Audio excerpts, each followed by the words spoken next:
వర్ష ఆగు. ఏంటి వర్ష, ఎవ్వరికీ కనిపించకుండా ఎన్నాళ్ళు తప్పించుకుంటావు?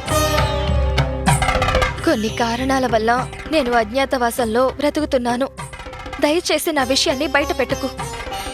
నువ్వు ఈ దారిలో వెళ్తావని తెలిసే నీకోసం ఎదురు చూస్తున్నాను వర్ష. ఇదివరకు నా మీద నీకెంతో కోపం ఉండేది. నీ స్నేహితురాలు సమంతతో ఆడుకుంటున్నానని నీకు అనుమానం ఉండేది.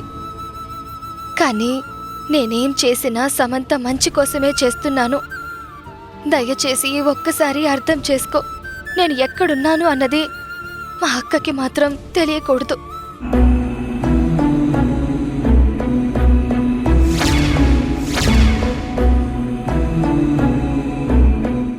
ఏంటి సుష్మా, నువ్వేనా? నేనే, కానీ నువ్వనుకుంటున్నట్టు పాత సుష్మాని కాదు, మారిన మనిషిని. వదిన గొప్పతనం ఏంటో తెలుసుకున్న మనిషిని. తను ఎంత మంచిదో ఇప్పుడే అర్థం చేసుకున్నాను. మీలాంటి వాళ్ళందరినీ ఎంతో బాధ పెట్టానని నాకు తెలుసు. అందుకే మిమ్మల్ని క్షమించమని అడగడానికే వచ్చాను. నన్ను క్షమిస్తావా? నువ్విలా మారినందుకు నాకు చాలా ఆనందంగా ఉంది. కానీ ఎలా?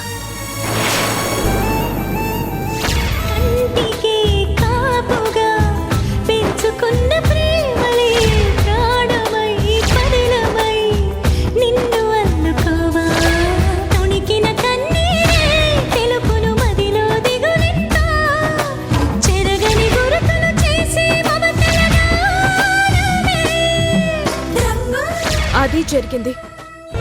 చివరికి మా అమ్మ కూడా నన్ను వదిలేసినప్పుడు అమ్మలాగే వదినొచ్చి నాకు సేవ చేసింది. అప్పుడే నాకు అర్థమైంది వర్ష, ఎవరు ఎలాంటి వాళ్ళు. అందుకే ఆ ఇంట్లో అందరికీ క్షమాపణ చెప్పాను. నా వల్ల నువ్వు కూడా ఇబ్బంది పడ్డావు. నిన్ను మానసికంగా ఎంతో చిత్రవద చేశానని నాకు తెలుసు. అందుకే నీకు కూడా సారీ చెప్పాలని వచ్చాను వర్ష. మన మధ్య సారీలెందుకు వదినా? నువ్వు మారావు, అది నాకు చాలు. కానీ ఒక్క రిక్వెస్ట్, నా గురించి మాత్రం అక్కతో చెప్పకు ప్లీజ్. అదేంటి వర్ష, వదిన నీ గురించి ఎంతలా ఆలోచిస్తున్నారో నువ్వు ఊహించగలవా? తను పెళ్లి చేసుకున్నా సరే నువ్వింటికొచ్చే వరకు వదిన రాధా ఒకరికొకరు దగ్గర కాలేరు. వాళ్ళిద్దరూ ఒకటి కాలేదు. తన తమ్ముడు చెల్లి అందరూ తనతో కలిసున్నప్పుడే తన జీవితంలో నిజమైన ఆనందం ఉంటుందని రాణి చెప్పింది. భార్యని ఎంతగానో ప్రేమించే అతను వదిన మాటకు విలువిచ్చారు. వాళ్ళ పెళ్ళైనా ఇప్పటికీ విడివిడిగానే ఉంటున్నారు. అందరి ముందు ఒకటిగా కనబడుతున్నా వాళ్ళు మాత్రం ఒకటవ్వలేదు. దానికి కారణం నువ్వింటికొస్తే వదిన నిన్ను నెత్తిమీద పెట్టుకొని చూసుకుంటుంది. అలాగే వాళ్ళ జీవితం బాగుంటుంది. వాళ్ళు కూడా సంతోషంగా ఉంటారు. అందుకే మన ఇంటికి వెళ్దాం పద. లేదు సుష్మా, నేను ఇంటికొచ్చే పరిస్థితుల్లో లేను. నాకు కళ్యాణ్ గారికి పెళ్లి జరగాలి. అంతవరకు నేను ఎవ్వరికీ ఎదురు పడకూడదు. ఏంటి వర్ష అలా మాట్లాడుతున్నా? నిజంగా నిన్ను వంశీ ప్రేమించాడు. మీ ఇద్దరూ ఒకటవ్వాలి. అనవసరంగా సమంత మీ ఇద్దరిని విడదీసింది. ఇప్పుడు నువ్వు ఆ పెళ్ళైన డాక్టర్ని పెళ్లి చేసుకోకు వర్ష, నా మాట విను. నేనిదంతా చేస్తుంది సమంత కోసం. నేనిలా ఉన్నంతకాలం వంశీకి నా మీద ప్రేమ ఉంటుంది. అదే కళ్యాణ్ గారిని నేను పెళ్లి చేసుకుంటే నేను ఇంకొకరి భార్యనైపోతాను. అప్పుడు వంశీ కూడా నా వైపు కన్నెత్తి చూడడు. తను తాళి కట్టిన సమంతకి దగ్గరవుతాడు. అందుకోసమే ఈ పెళ్లి చేసుకుంటున్నాను.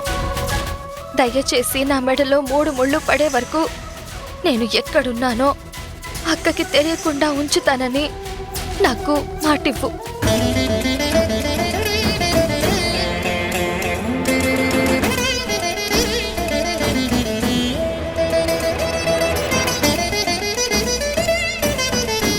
మీరంతా ఎంత మంచివాళ్ళు వర్ష. ఎన్ని తిట్లు తిట్టినా మీ అక్క నాకు ఎంతో ప్రేమని పంచారు. అలాగే నిన్ను శత్రువుగా చూసినా, నీ జీవితాన్ని నాశనం చేసినా సమంత గురించి నువ్వెంతలా ఆలోచిస్తున్నా. రియల్లీ మీరంతా చాలా గ్రేట్.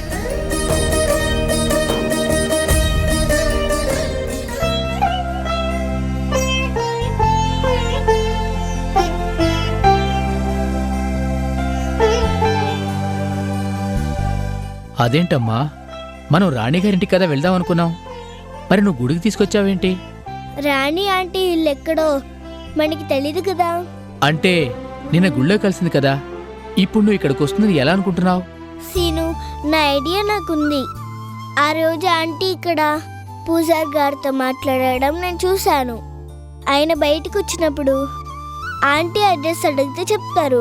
మనం అక్కడికి వెళ్దాం. చెప్తారంటావా? ఆంటీ ఆయనకి ఎంతో బాగా తెలుసు. ఆ రోజు మాట్లాడుతున్నప్పుడు నేను దగ్గరుండి చూశాను. ఓం నారాయణాయ విద్మహే వాసుదేవాయ ధీమహి తన్నో విష్ణుః ప్రచోదయాత్. నమస్కారం పంతులు గారు. దీర్ఘాయుష్మాన్ భవ. ఇక్కడ కూర్చున్నావేంటమ్మా?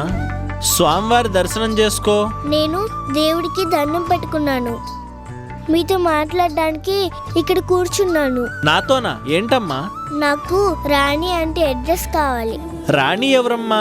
అదే పంతులు గారు, మీ గుడికి ఎప్పుడూ వస్తూ ఉంటుంది. మీరు మొన్న ప్రసాదం కూడా చేయమన్నారు. గుర్తొచ్చింది. ఆవిడ గురించి ఎందుకమ్మా? ఆంటీ నన్ను ఇంటికి రమ్మన్నారు. నేను అడ్రస్ అడగడం మర్చిపోయాను. నేను ఆంటీతో మాట్లాడాలి. మీకు అడ్రస్ తెలుసుంటుంది కదా అని మిమ్మల్ని అడగడానికి వచ్చాను. నువ్వు చాలా తెలివైన దానివమ్మా. ఆ రోజు మేం మాట్లాడుకోవడం విని ఎంత గుర్తుపెట్టుకుని వచ్చావా? ముందు నాకు అడ్రస్ చెప్పండి పంతులు గారు. సరేనమ్మా. గుడి వెనక వీధిలోకి వెళ్ళి హోటల్ రాణి ఇల్లు ఎక్కడంటే ఎవరైనా చెప్తారు. వెళ్ళమ్మా. చాలా థ్యాంక్స్ పంతులు గారు. సరే వస్తాను.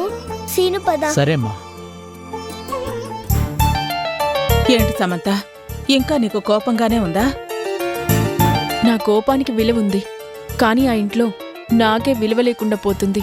చూడు సమంత, నువ్వు ఇలా ఉండటమే వాళ్ళకు కావాలి. అన్నయ్యని వదన్ని వాళ్ళందుకే రెచ్చగొడుతున్నారు. నువ్వు వాళ్ళకి దూరంగా ఉంటే ఆ ఇద్దరు ఇంట్లో అల్లుకుపోయే అవకాశం ఉంది. గ్రానీ, ఇప్పుడు నేనేం చెయ్యాలి? ఏం చేసైనా సరే నువ్వు ఇంట్లోనే ఉండాలి. నీ మాట నెగ్గించుకునేలాగా ఉండాలి. నీకు నచ్చని మనుషులు ఈ ఇంట్లో ఉండకుండా చెయ్యాలి.